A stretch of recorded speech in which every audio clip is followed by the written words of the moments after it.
Edmonton's live interactive television talk show, Life Talk with Wade Sorkin, welcoming your calls on a wide variety of topics that matter to you. It's your city. It's your show. Now, live from the Shaw Television Studios in Edmonton, Life Talk with Wade Sorkin. Hello and welcome to Life Talk. I'm Wade Sorkin. We are live from the Shaw TV studios in Edmonton.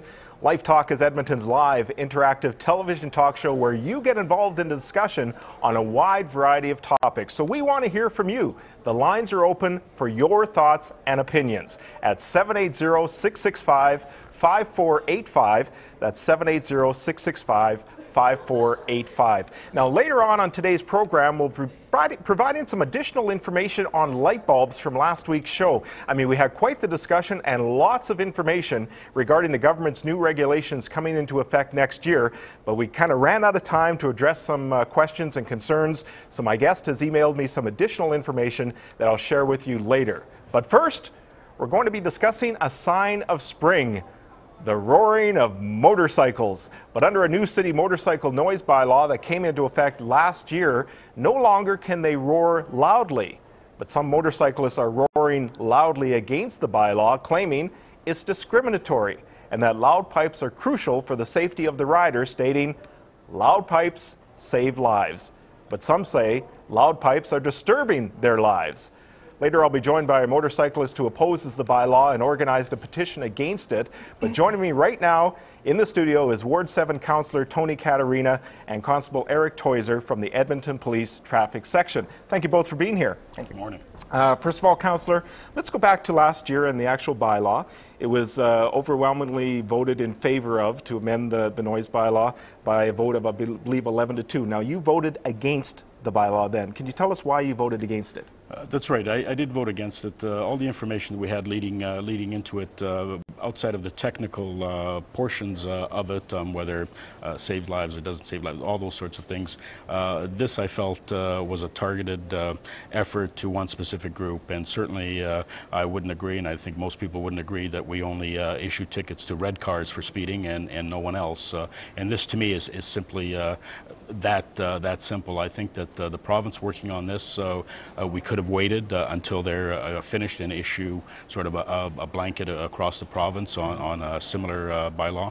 And I think that also this part of the resources and monies and manpower that EPS now has to put in this, I didn't feel that this was very high on the priority of things that they would probably prefer to do and need to do.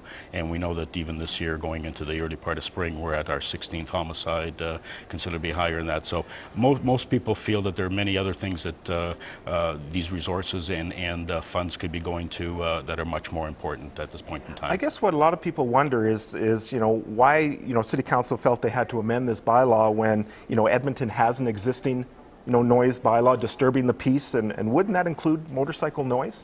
Well, it does include noise. I think the premise of this was that the number of complaints that were coming in, possibly in a particular sector, and most of them were coming from the downtown area, and I think it was introduced by downtown councillors to take a look at this and try and alleviate that problem.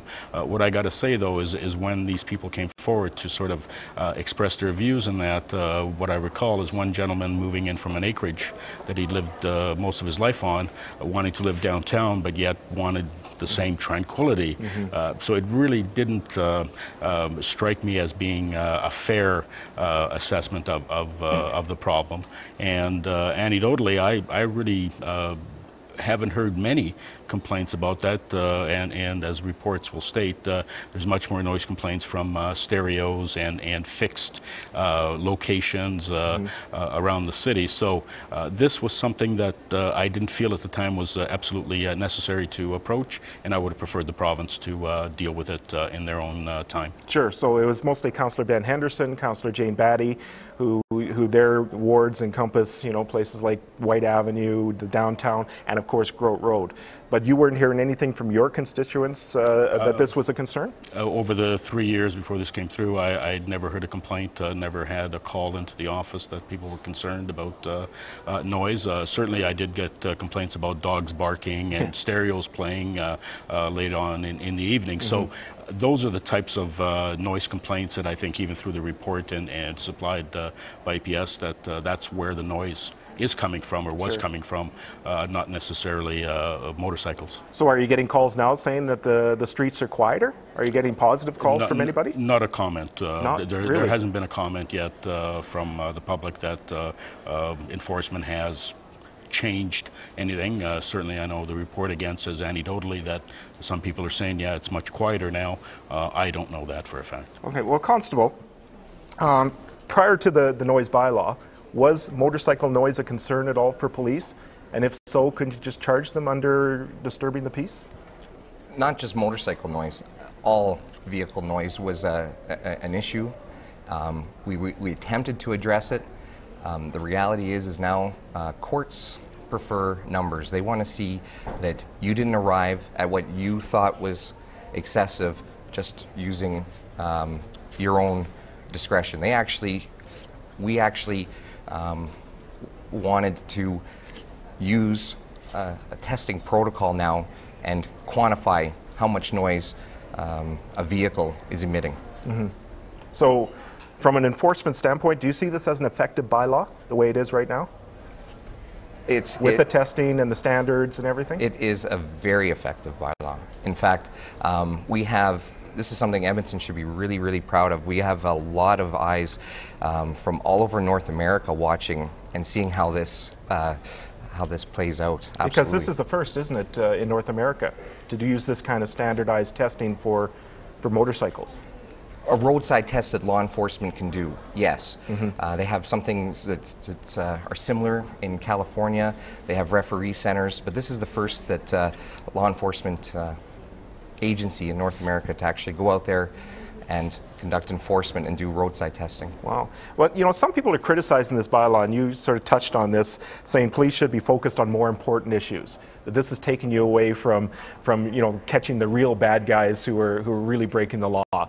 It's nonsensical. That's ridiculous, because most of this enforcement falls on the shoulders of traffic section, if you will. So we're out there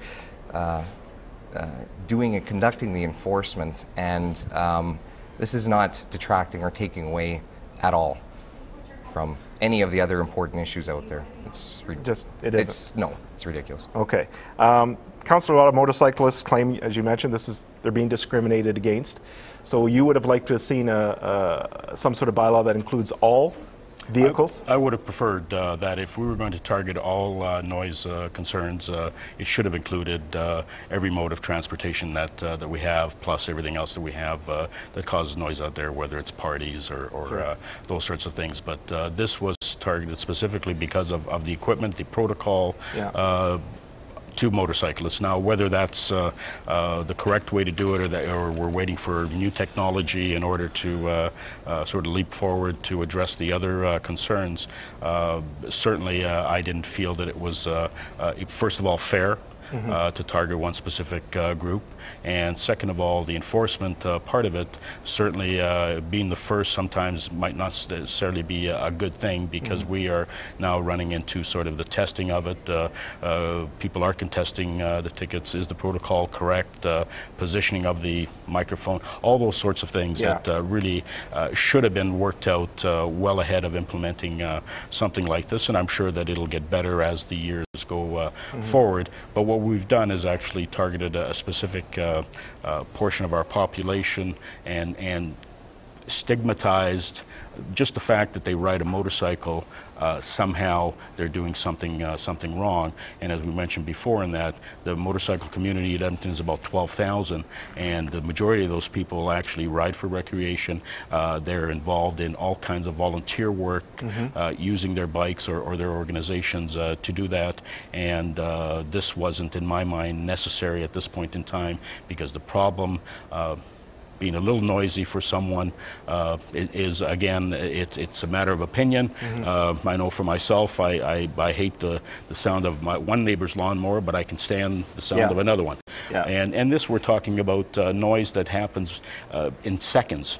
We're not talking about a motorcycle running for 3 hours in the same location at that level. Constable, you're shaking your head. Well, the motorcycle community actually started this 6 years ago. They've demanded that law enforcement find some kind of a way to economically,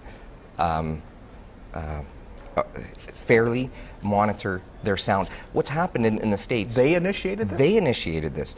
You're talking about a small percentage who kind of ruin it for everyone else. The American Motorcycle Association states that nothing causes discrimination more against the motorcyclist or the motorcycle community than excessively loud motorcycles. So what happened was, to solve noise problems in the States, is that they banned motorcycles in state parks, federal parks, trailer parks, certain streets. Motorcycles are not prohibited. That's how they solve their problem. So that's not fair, in my opinion, either. I want to avoid that. I don't want to ever see White Avenue get to the point that they ban motorcycles from traveling down White Avenue. So what they did was they commissioned the Society of Automotive Engineers, the Motorcycle Moped Industry Council, and the Motorcycle Industry Council in the States, and said, make something fair. Make something so it doesn't hurt all of the motorcycle community. And they came up with this. And this is all from the community itself, asking for it. What kind of backlash are they getting in those communities where they banned motorcycles? They've attempted to use the discrimination argument. Yeah. They've run it to the Supreme Court, and just like us, unless the charter specifically states motorcycle in there, which it doesn't, it says sexual orientation, religion, gender, you're not going to be successful with the discrimination thing. We're not preventing you from traveling in our state park, but what we are doing is saying you can't use that mode of transportation, and that you can't discriminate against. So we can argue discrimination, but... So Councillor, is City Council looking at expanding this bylaw to include all noisy vehicles? Well, I think that was what we would have preferred originally, was to put tools in place allowing EPS to enforce all vehicles in the same manner. That still looks like it's some ways away in order to get either the technology to do it or even the will to include some of these other vehicles. I know there's been comments made by some that we should include emergency services, fire, EPS cars and their sirens, that disturbs people as well too, and I think that EPS certainly will understand that they need those types of tools to make that noise in order for people to know where they are and for I don't think anyone would ever argue against that. Exactly, but that's been brought forward as another noise problem by some. So do we look at that and say, well, because a few people might think it's noisy, do we go ahead with it? And I see this motorcycle thing exactly like that. The number of complaints was so minimal that really this was way too early. And Councillor, you would like to see this expanded to include all noisy vehicles? Sure, if I could address the reason why it's been so minimal, because for the last 50 years we've been handcuffed and unable to take enforcement action. People have just sort of thrown up their hands and have stopped complaining. But yeah, we would love to see this expanded to cars and trucks. There's nothing more that we would like to see. But the reality is that for an acoustical element, a motorcycle is a very easy piece of machinery. Cars and light trucks have all sorts of complicated engine designs, front, rear, mid-engines, different exhaust configurations. For us to be able to do this at the roadside consistently, I've read through the closest cousin of the J2825, which is the J1492. That's the actual equipment you're talking about, right? No, this is the actual testing protocol set out by the Society of Automotive Engineers. But that protocol never had law enforcement in mind. That protocol had engineering, manufacturing, engineering design in mind. And when you read through it, we're not acoustical engineers, unfortunately. They're going to have to take that, revamp it, readdress it, and bring it to law enforcement so we can do it at the roadside. The reality is that there's no creature out there right now that we could look at and be able to apply directly and measure consistently all the time. Because that's just before we take a break, we were going to ask that question: that why does the noise meter equipment only register motorcycle noise and not other vehicle noise? This is what everyone said. Isn't noise noise? It does register noise. We could use that equipment. We don't have to buy a new set of equipment. Okay. But you can't because of the standards. Because of the standards. Because we could be getting just engine noise and not exhaust noise, and there is a big difference. All right, well, we're talking about the motorcycle noise bylaw, which came into effect last year. What do you think? This is Life Talk. I'm Wade Sorochan, and we are live. So the number to call for your thoughts and opinions, 780-665-5485. That's 780-665-5485. We want to hear from you. This is the program where you have a voice and your thoughts and opinions matter. We want to hear from you. Are you for or against the motorcycle noise bylaw, and why? Is the city noticeably quieter? Especially if you live, in the areas downtown, White Avenue, Grote Road. Have you noticed a difference? 780-665-5485. We'll be back to take your calls right after this.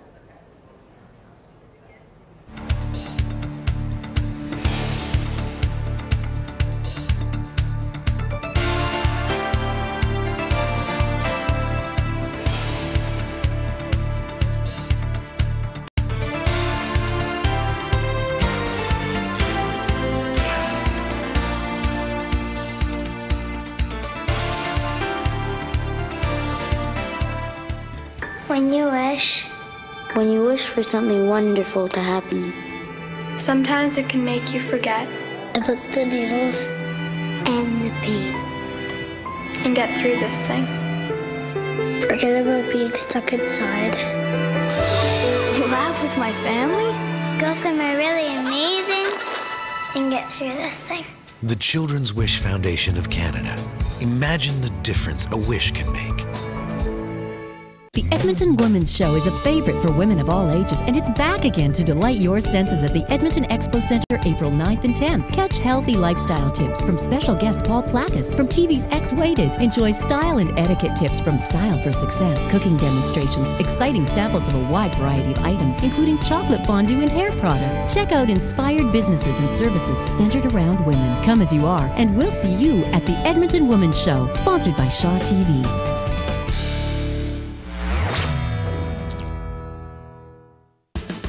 Apex Casino's Buzz on Shaw is your source for local entertainment.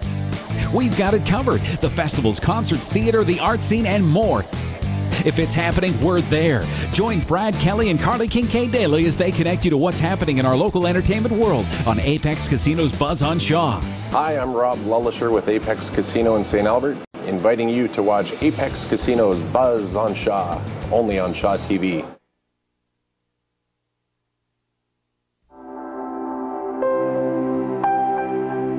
Cystic fibrosis fills your lungs with fluid, makes every breath a struggle. It's like drowning on the inside.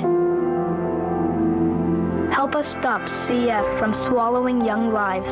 Be a lifeline. Be the reason someone with cystic fibrosis keeps breathing.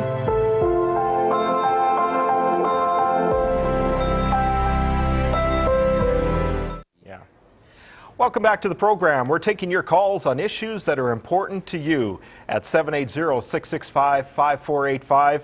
My guests are Ward 7 Councillor Tony Caterina and Constable Eric Theuser from the Edmonton Police Service Traffic Section.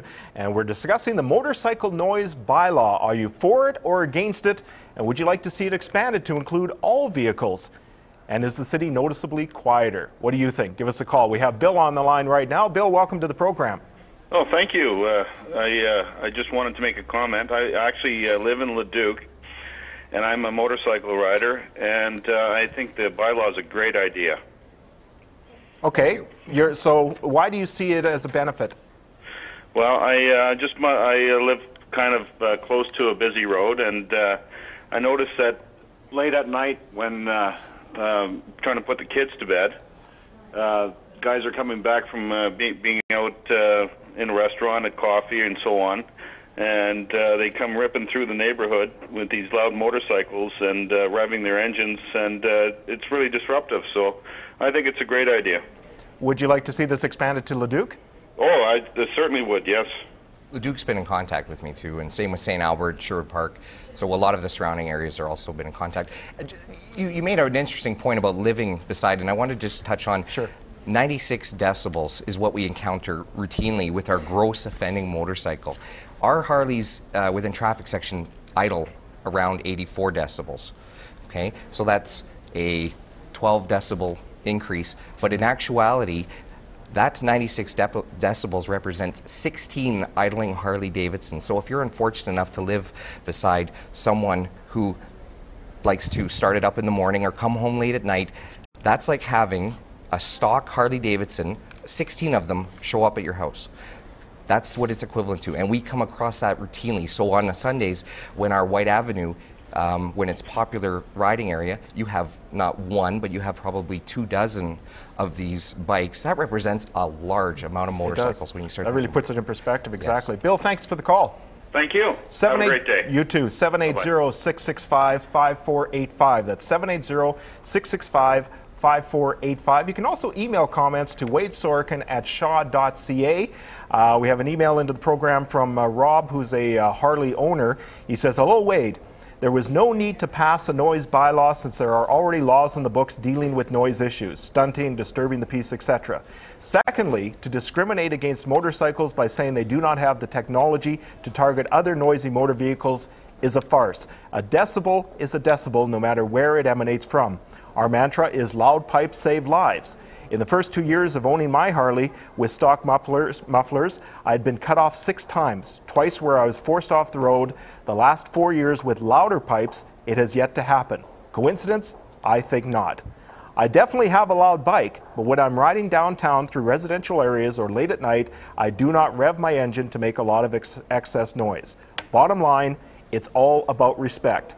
I respect the environment around me while I'm riding, and I expect others to respect my use of louder pipes to keep me safe." Again, that's Rob, a Harley owner, to Wade Sorkin at shaw.ca. Well, you know, here's a rider who seems pretty respectful of his environment and not revving, you know. What? No, I didn't get that at all. I find a You don't lot think of so? I find a lot of contrary issues there, and he's muddied the water, and I don't find that at all, that he's being respectful. He even admits he's loud.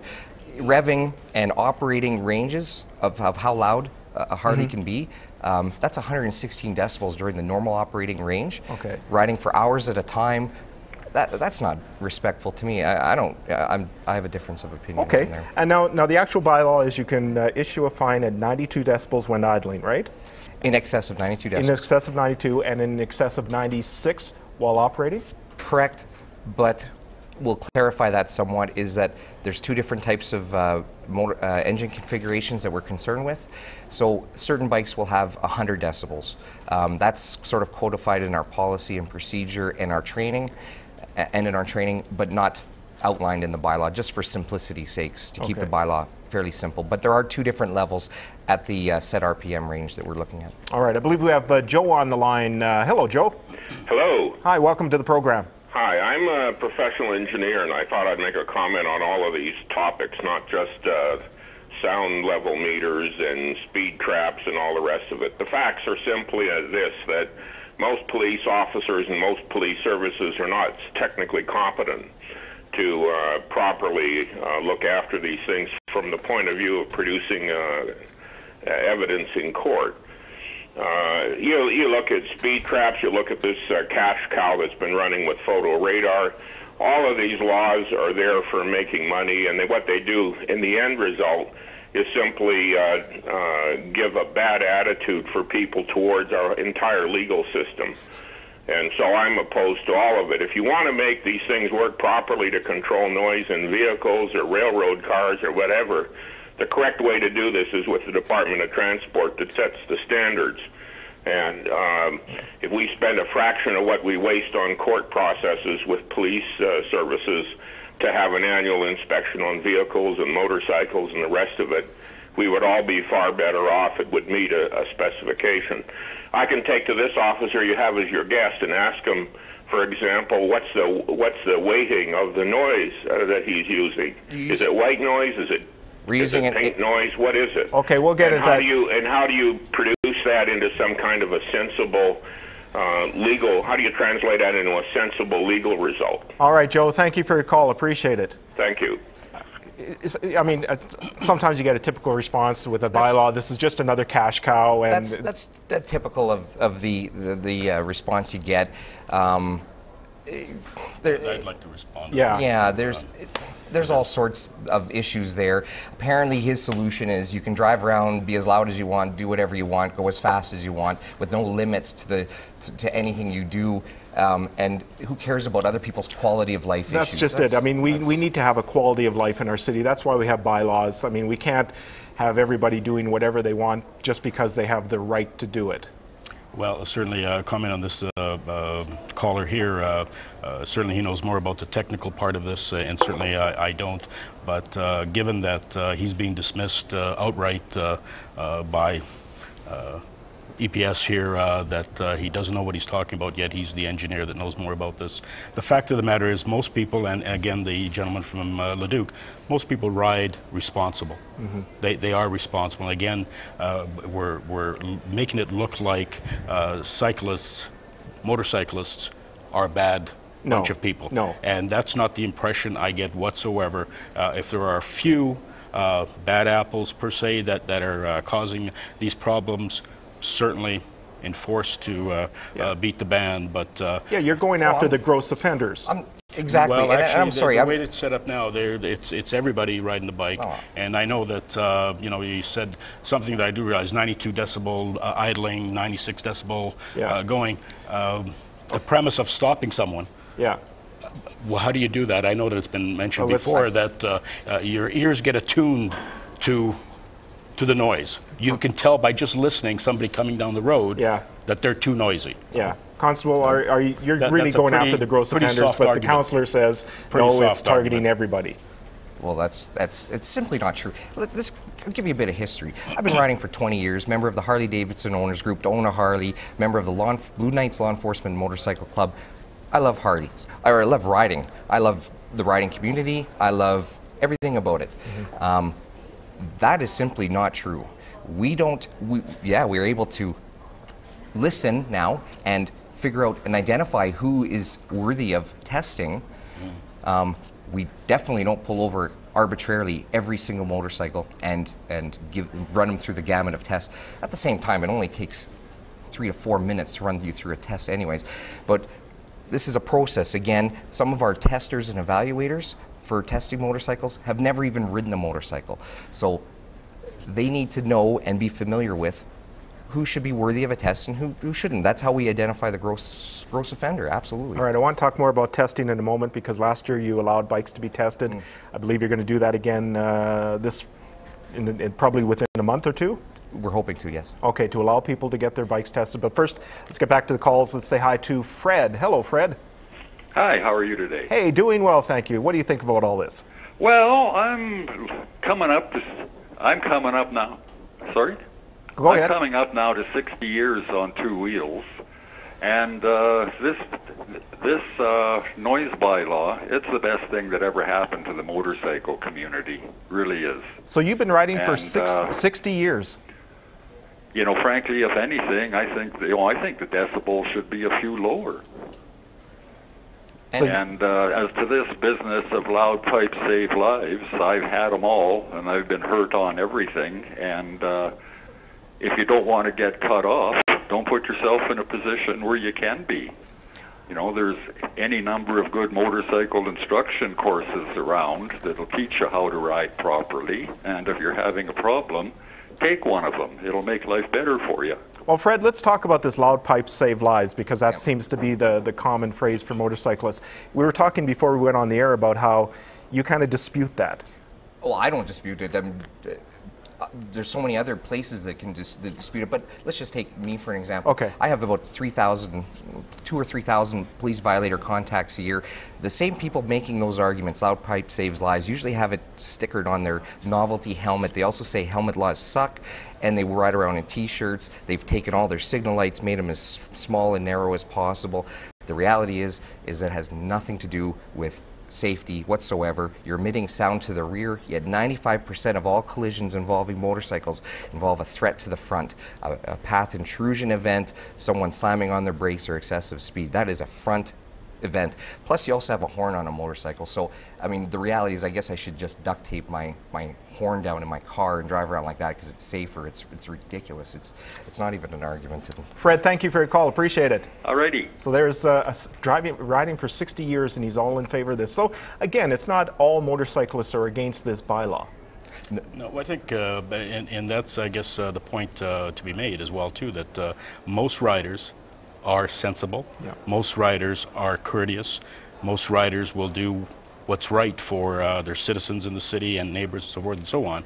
So for us to go ahead and target them now as being bad overall because of whatever reason or whatever we think should be appropriate or not appropriate really is the wrong thing to do. And again, going to the fellow in the Duke, certainly he would like it in his jurisdiction.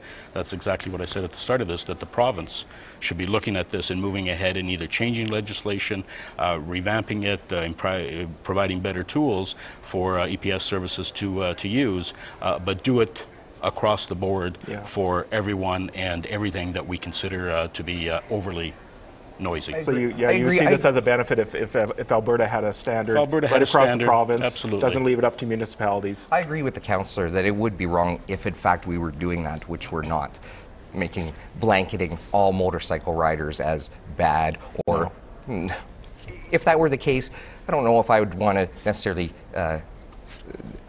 I'd have to reevaluate why I was doing this. That's not what we're doing. I'm in charge of policy. I'm in charge of training and oversight of all of making this operational within the EPS, and that is just not occurring. For someone to, from the outside, say that that's what's occurring when it's not. I'm there for every enforcement operation, and I can tell you that's not occurring. Okay. Well, let's talk about the testing for a moment. Last year, prior to enforcing the bylaw, police allowed bikes to be tested with no fines. You will be testing again this year, as you mentioned. You tested about 1,000 bikes last year, and quite a few failed the test? Well, we had 1,400 bikes that showed up in the two-day event. That's a lot of bikes. It depends how you want to look at the numbers. I believe that we had a large majority of people that came out that were concerned about their bikes. So it wasn't a true representation of what we saw out there. We did have a large amount of bikes that failed, a lot of them that were close. It was very much a training exercise for us as well. What we see out there when we do some quick number crunching and looking at the numbers, those were a little bit skewed. We come across about 7% of the bikes that we know that would pass and we don't pull in versus the ones that do fail. It's not very many, but yet at the same time, it's grossly overrepresented in the motorcycle community as compared to cars and light trucks. Those numbers, you got to understand that with motorcycles, the number one modification right off the showroom floor is the exhaust. Yep. I mean there's a large. So percentage-wise, motorcycles are worse than any other vehicles. Percentage-wise, absolutely. Yeah. There's no doubt. Okay, can you walk us through the procedure of testing a bike? What happens, how it works, what kind of equipment you're using? Yeah, well, we've already predetermined a suitable test location. We're going to do some initial measurements of ambient noise. We're going to take some wind speed measurements. We're going to do a field calibration of our instrument. And then we're going to have someone come in and do the tests. We'll have them shut off the engine, do our introduction. We set up a microphone orientation template. It's set at a 45-degree angle, 50 centimeters or 20 inches away from the rear exhaust. Have them start up the bike, and then we'll have the engine cool down and we'll take a measurement reading. And again, this isn't a snapshot of information. I'd like to just clarify that. This is a process by which we're gathering data, and it's a long duration process in which we're looking at the instrument once it's set up and seeing what number is registered and seeing how low that comes down, and we put down the lowest number that it registers. Once we're satisfied it's not coming down any lower, we take that, then we do the if it passes that, we will do an RPM test. We'll take it up to a set RPM. Right. And you were well trained for this. I mean, a lot of people say police weren't trained for this. It was brought into, the bylaw was brought in too quickly. Police weren't trained. People are fighting their tickets. One person did fight their ticket successfully recently. So you've had the adequate training. We've had the best training. In fact, we went right to the source. We went to Mr. Chris Reel out of California, who sat on the technical subcommittee, who spent 6 years researching and who was commissioned to work on this by the Society of Automotive Board of Engineers. And we went to him to give us our training. So we went right to the best. Well, an Edmonton man got his ticket quashed last month when the commissioner ruled testing was done improperly, stating the methods used were unscientific. The police neglected to ensure testing wasn't compromised by background noise, and the bike wasn't in the proper position before testing. Councillor, do you think this could be precedent-setting and could threaten the bylaw? I think it is precedent-setting, and certainly no criticism to EPS and the amount of training they had, but I don't believe they've had the right amount of training. And as was stated before, this is not a standard. This is a level used for something entirely different that's trying to be put to use in these types of circumstances. And certainly with the amount of working you just heard, how much work has to go into this, the exact measurement to the tailpipe, 45-degree angle, there can't be a building behind you or there can't be a building in front of you, how do you eliminate the noise from everything else around you? All these things are so technical, and given in a court situation, how do they translate into a legal decision? And we've seen it, that's been thrown out. It's under appeal, and I'm sure they're going to go ahead and appeal all tickets that are thrown out. At the end of the day, what have we gained? All right. We should have had the proper technology that could do what it's supposed to do for all vehicles and then implement such a bylaw. Okay, a couple of closing thoughts here before we end off this portion. Your thoughts on is that precedent-setting? Not true. Some commissioners' non-binding decision based on ignorance, if you will, about how this is all done. We've had 15 of the 150 tickets so far that have been somehow dismissed or withdrawn. We've also had a lot of convictions, and I've sat in on a great number of them, and these problems are minor, resolvable issues that are not going to occur next year.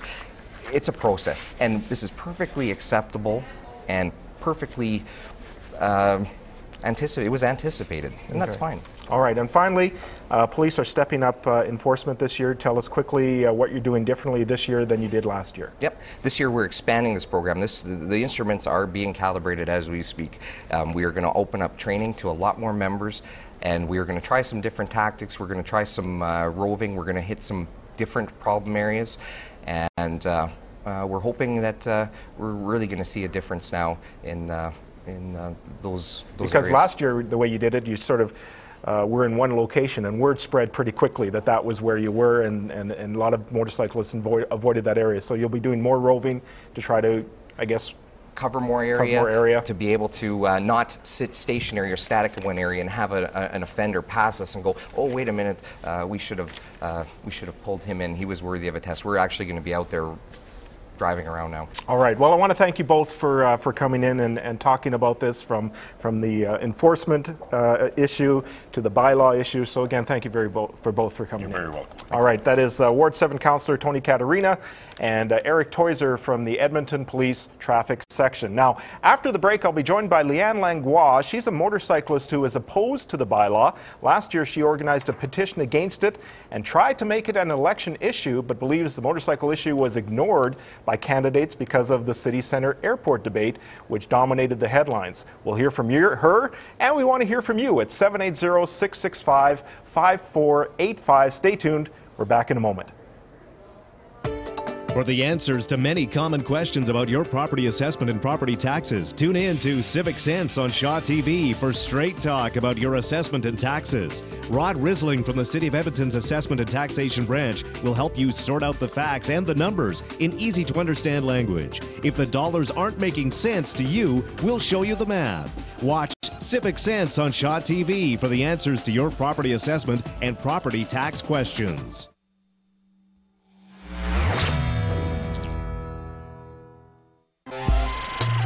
Fight violence. We fight for what's right. We fight world hunger. We fight cancer, AIDS. We fight for freedom. We can fight violence. Talk to your friends. Take a stand. The greatest change starts with the smallest act. Open your hand and fight violence. To learn more and do more, Go online to fightviolence.net.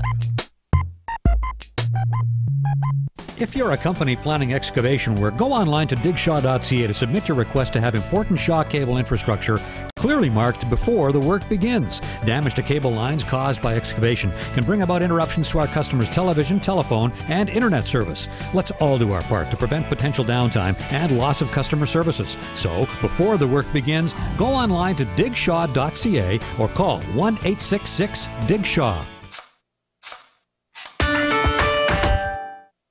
Sales of fast food continue to plummet, with the condition now spreading rapidly across the province. Many wonder, am I at risk for health? We have gone through 4 jugs of milk this week. And Kyle hasn't touched his video game for 3 months. His high scores are history. Officials warn that health is extremely easy to catch. I can't stop. One thing is certain, the health is coming. A message from the government of Alberta. Put down that rope, young man. I'm Wade Sorochan. Join me right here on Shaw TV for a new groundbreaking television talk show that's a first for Edmonton. Interesting topics, fascinating guests, fun and surprises, plus your thoughts and opinions.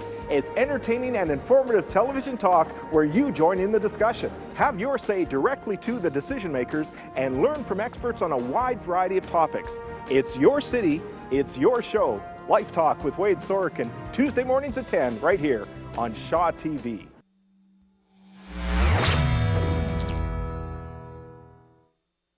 On Shaw, you'll find over 20 specialty multicultural channels representing a variety of dynamic ethnic cultures. From Russian television to Mandarin, from Korean to Bollywood, you'll find a wide range of news and entertainment from around the world. For ordering information and to get exciting news about special offers, call 780-490-3555 or go online to shaw.ca. Check out your world with over 20 specialty multicultural channels only on Shaw.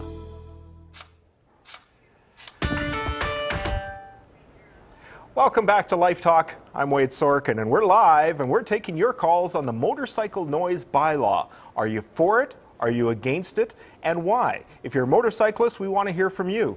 If you're a citizen, we want to hear from you if you've noticed a difference since the bylaw was enacted last year. 780-665-5485 is the number to call, and our lines are open for your thoughts and opinions. Now, my next guest is Liane Langlois. She's an avid rider who last year presented the city with almost 7,000 signatures from people who opposed the motorcycle noise bylaw. And she joins us in the studio. Liane, welcome to the program. Thank you for having me. Now, Liane, I know you've been here since the beginning, so you heard the councillor and the constable speak. Yeah. Before we get to your thoughts on what they said, because I'm sure you have some things to... Was taking notes. Okay, yeah, good. First of all, tell us, how long have you been riding and what are you riding? I have been riding my own motorcycle for 5 years. I ride a Triumph Speedmaster. It's a 900cc motorcycle with probably the quietest pipes you'll ever hear. I've been around motorcycles for more than half my life as a passenger with former boyfriends or friends or whatnot. Mm-hmm. So I'm quite familiar with how loud they can be and where that all stems from. So your bike has just the stock pipes on them? No, I do have a set of aftermarket pipes, but they're still well below the levels set from this bylaw that was enacted. Did you get your bike tested?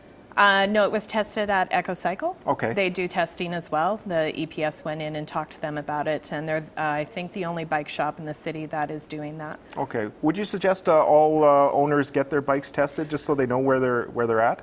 Whether they're for or against the bylaw? I think maybe they should, but I think the other thing they should do is educate themselves on what the procedures that the police are using to do the testing are, so they can be aware of what to look for when the testing is being done. Okay. Now, see, I'm not a motorcyclist, so I don't know anything about this, but are Harley stock pipes louder than any other motorcycle out there? Yeah. I can't really form an educated opinion on that. Mm-hmm. I know that from what I understand, all stock Harleys will pass this bylaw. I am under the impression there are a couple models of other versions of motorcycles that won't pass at stock. I think one is a Ducati, but don't quote me on that because I'm not 100% sure. But stock pipes on a Harley should pass noise bylaw. Okay. Now, do you think there are gross offenders out there who are just making noise for the sake of making noise? Definitely. I've seen them stopped at red lights on White Ave or on Jasper and racing down the streets, but there were laws put in place beforehand that could have dealt with this problem years ago. So you still agree these people should be fined? Oh, yeah, definitely. Under the existing bylaw prior to this? For sure. I'm not, you know, the thing that I want to clarify is I'm not against this bylaw per se. I'm against the fact that it targets one group of people. And there are people out there with trucks and cars that are far louder than my motorcycle will ever be. And they're free to commit the same infraction without receiving the same penalty. And that is the major problem with this bylaw. So do you think the city would have had a better PR campaign if they included all vehicles out of the gate? For sure. There wouldn't be this issue with being targeted. Yeah, exactly. Okay. Well, let's talk about what you heard from our first half of the show. What kind of issues do you have with what was said? Well, I want to address what Constable Theuser had said about not targeting certain models of motorcycles.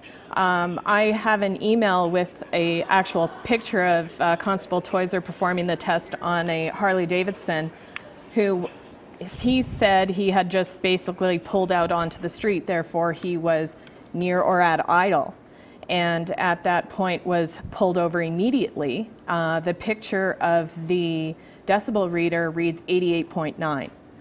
Now, he's pretty far off from even failing the idle test. So why was he pulled over?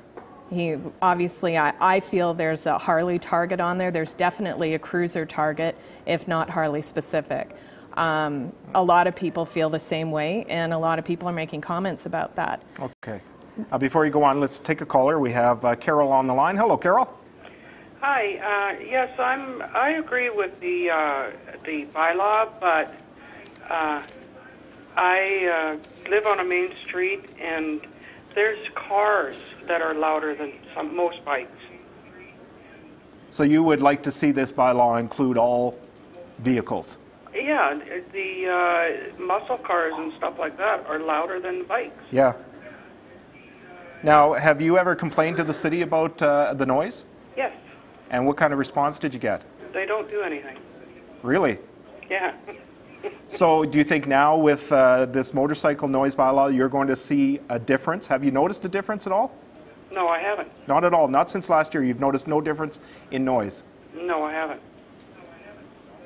I find that odd because of the fact that in my experience riding around the city, because I'm one of the safe people with my quiet bike, I saw a significantly drastic lower number of bikes on our streets last summer.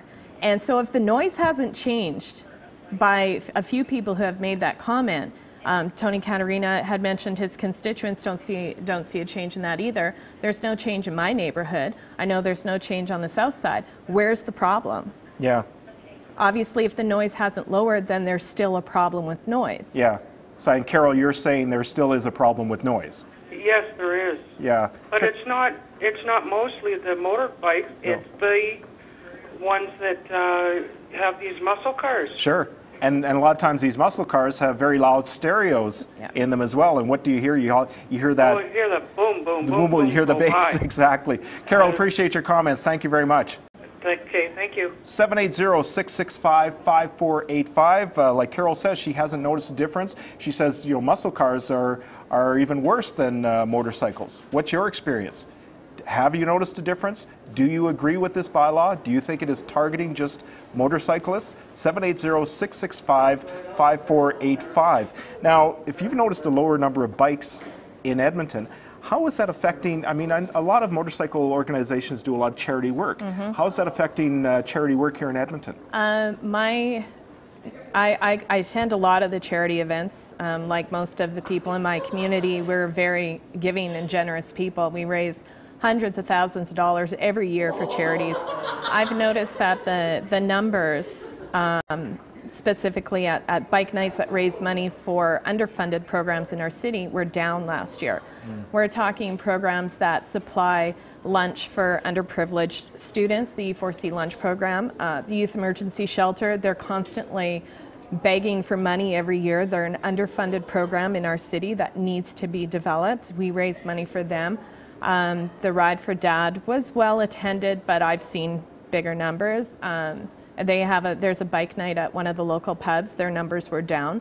So you see charities are suffering and could suffer even worse as we go forward? I have a fear for this year, just because of the fact that this bylaw still stands. We're winning in the courts.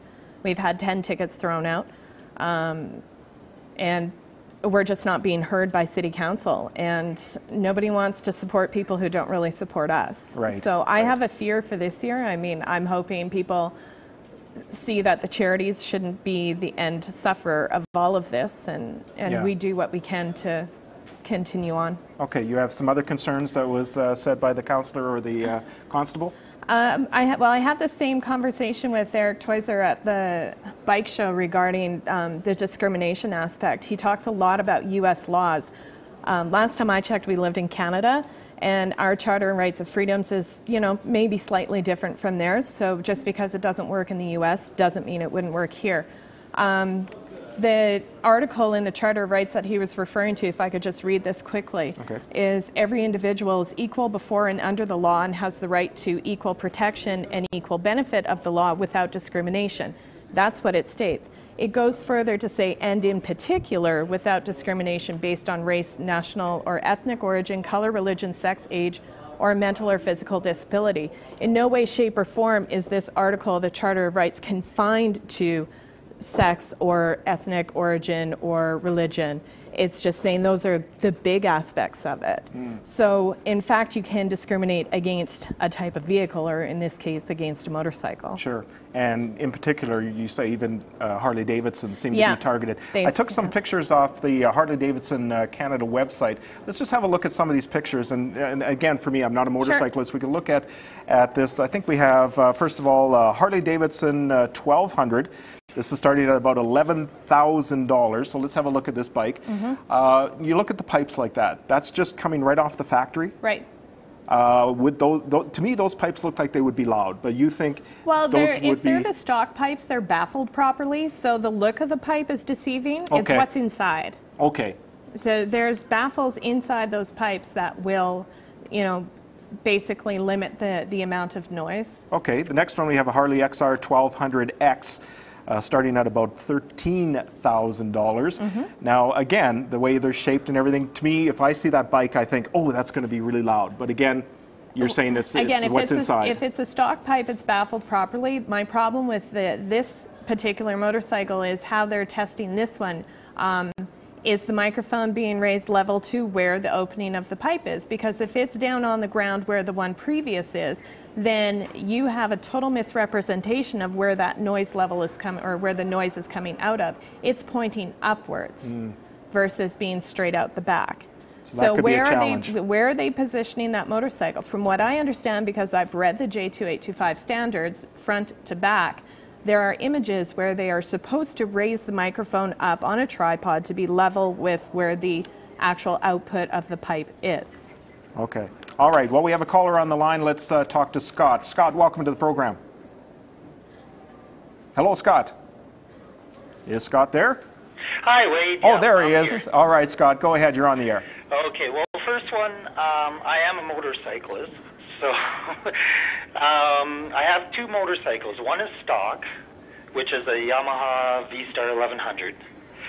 And I would assume would pass the test. I've never, tried the test to see if it would. But my problem, again, as everybody, is that it just goes towards motorcyclists, and I think it should encompass everything. I missed the first half of your show. Did they explain why it's only motorcycles? It's just because the standard of testing right now, it's not the equipment. The equipment could be expanded to other vehicles, but it's just the standard of testing is what is just for the motorcycles right now. So City Council is looking at expanding the bylaw to include all vehicles. Did they say when they were thinking of expanding it? No, not particularly. I actually, I have some information. My comment is I think they should have held off till they could do the whole thing. I think a lot of people agree with you, Scott, that it would have been a better PR campaign, and motorcyclists wouldn't feel singled out for this. Because I know with my other motorcycle, I'm chopping it out right now, and I got straight pipes on it, so it would not pass. I'm sure of that when I'm done with it. So overall, Scott, you're in favor of a noise bylaw that includes all vehicles? Yes. All right, appreciate the call. Thank you. Okay, thanks. And similar to what you're saying, yes. Yeah, from what I understand, when this whole thing first started, when the bylaw was passed, Dave Teal had immediately filed a motion to have it expanded, which Councillor Sohi had seconded, and the majority of council passed. That initial report, according to the records, the documentation from City Hall, was due in September. Now, we have an election, so it got put by the wayside. And the second report was supposed to be due in March, and we're in April. So I'm not really quite sure when that report is going to happen, but I was told by Constable Theuser at the bike show that the expansion is not going to happen because the testing is too intricate for the EPS to replicate properly. So I'm waiting for the final answer on that one. Okay, so where are you at right now? You had your petition drive last year. Were you satisfied with the results? I was hoping for a little more, of course. Okay. I mean, you're always but we did have a lot of support from the non-riding community right on White Ave, which actually surprised me because that's supposed to be the problem area. Yeah. So right now we're educating everybody on what to look for when the testing is being done. Make sure you have video and pictures of the surrounding areas as well as the testing being performed. We've recently found out, had confirmation from insurance companies that revving can cause damage to your motorcycle, as well as there's a potential of it being knocked over. That's not covered through your insurance. So there's that little issue of the police touching your bike could end up in a lawsuit somewhere. We're just, we're looking at all angles, and of course the discrimination factor is not off the table. I've been in communication with Mayor Mandel and whichever other councillor chooses to respond to this issue, which I still feel is falling on deaf ears at City Council. They're just not getting it. I think Councillor Caterina is the only one who sees it for what it is. Now, you tried to make this an election issue last year, but of course, because of the city centre airport, that got all the headlines. What were you hearing from some of the candidates when you brought this up to them? There's actually, I had support from Tony Caterina's office, of course. I knew that. From the incumbents that were voted back in, not so much. Kerry Diot, I understand, went door to door, and this was an issue that most people in his ward had discussed. A lot of the candidates were, willing to work with us if they got into office to make this right. But it just didn't happen. I know in the two wards that had no incumbents running, Dave Loken got in Ward 3, I believe it is, and I have an email from him from prior to the election happening, him stating that he would do what he can to help us because he felt it was discriminatory. The communications I've gotten from him after he achieved office seem to fall in line with Mayor Mandel and all those opposed except for Tony Caterina. So it's kind of sad to see how politics work, but it's politics. Okay. Well, Liane, I want to thank you for coming in today and giving us your side of it, and as a motorcyclist, and some concerns you have about the bylaw. So I appreciate you coming in. I appreciate you having me. All right. Thanks. That's Liane Langlois, motorcyclist opposed to the noise bylaw. Now, I mentioned before at the beginning of the show that we had some additional information from last week's show, which we'll try to post on our website. All right. We'll try to post that information on our website because last week we had a whole bunch of information about the light bulb issue and the new regulations coming into Canada next year for efficient light bulbs. So we'll try to post that on our website. Some further information from my guest Gary Woloshnik from the City of Edmonton Office of the Environment. So that was last week. This is this week, and next week we're going to talk about the arena debate because, well, it's heating up. There's a closed-door meeting tomorrow of City Council discussing the debate, and there's a lot of pressure on City Council right now to push forward this development by 2014, and they need to get things going right now. But do they have all the information? Does City Council have all the information needed to make an informed decision for the City of Edmonton? So we'll try to get as much information as we can for you on the program next Tuesday, and we want to hear from you because there's a lot of heat coming from the Cates Group to make this decision, to meet that deadline, to have the development completed by 2014. Edmontonians seem confused over the issue of who's ultimately going to pay for it. We'll do our best to provide that information for you next week. I'm Wade Sorochan. Until next Tuesday at 10, enjoy the rest of your day. Thanks for joining us.